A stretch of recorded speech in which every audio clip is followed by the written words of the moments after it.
The biggest mistake that women make is to treat their men as though they are their mothers. I've got to let you into a secret, ladies. Men want to be men. How manly is your man?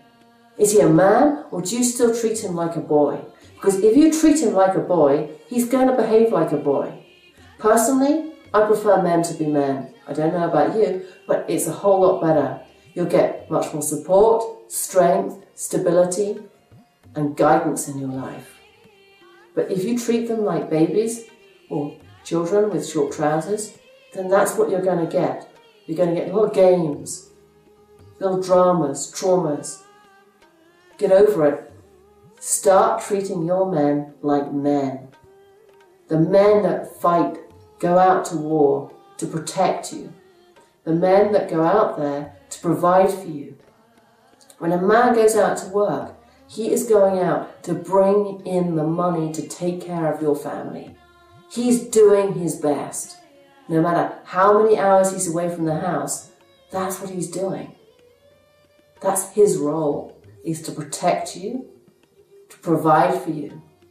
And then it's your role to allow him to relax when he gets home. That doesn't mean he doesn't take part in the family setup at all. No, that's his role, but you need to create an environment where he's relaxed. He will relax when you create a home, not a house, a home, a place where he can come home and say, wow, it's good to be home. That's your role as a woman, is to create the home for him to come home to. If your man isn't coming home to a home, then one day he may not come home. One day I was in the office and the man behind me was sitting there and we were told we had to work late. And I saw him go, oh no, I'm going to have to phone my wife and tell her. And we didn't want to be there, none of us wanted to be there. But we had a duty, and if we didn't fulfill it, we all stood the risk of losing our jobs. So he picked up the phone and he dialed his wife. And I listened to her as she was really rude and abusive. What do you mean you're going to be home late tonight? The dinner's going to be burnt. You won't see the children. She was really negative. About half an hour later, we were told that everything had been taken care of and we could now go home. And another guy from the other corner of the office came over and he said, hey, why don't we all just go out for a drink, you know? We've had a really hard day. Anyone else want to come out for a drink? And the guy sitting behind me, he said, yeah. He said, I'd really like to go out for a drink. I don't want to go home.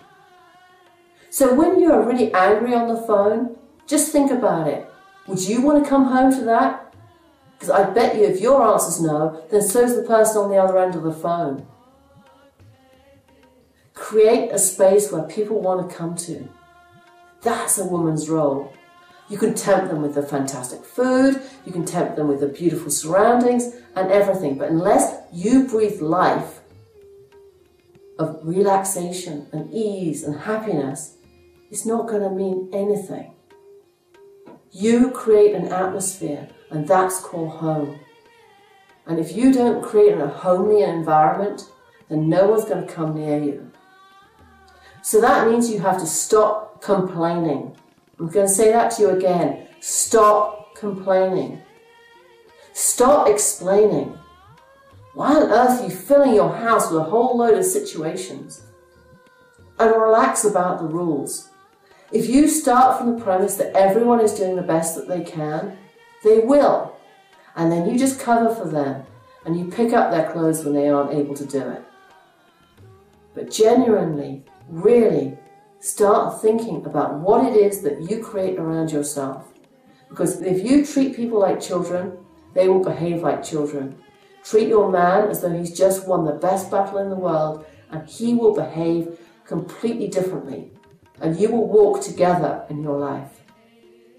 So many marriages I see are wife-husband conflict. No, there's another way. You both face the same way. He does his role, you do your role, and together you walk forever. When you get married, you're starting something new. You're starting a life together which is bringing two things together to create something bigger than either of you could have achieved independently. So if you let the side down by focusing on the past and focusing on the negative and what people don't do, then that marriage is never going to walk forward. We all know great marriages from history. Mahatma Gandhi and his wife Kasturba, and all the Sikh gurus. All of them have fantastic stories about their wives. And I'm inspired by the wives of those men, because those women were able to put their men at ease, and those men created an amazing impact. But those women also created a great impact. It's not always acknowledged, but I tell you they did. And real women know how to make the situation better. They focus on how to make the thing improve. They pick up the pieces and they create a piece. A peaceful family revolves around a woman who is totally secure in herself, is able to be herself, and the men around her nurture her so that she can be. That is the beauty of a woman.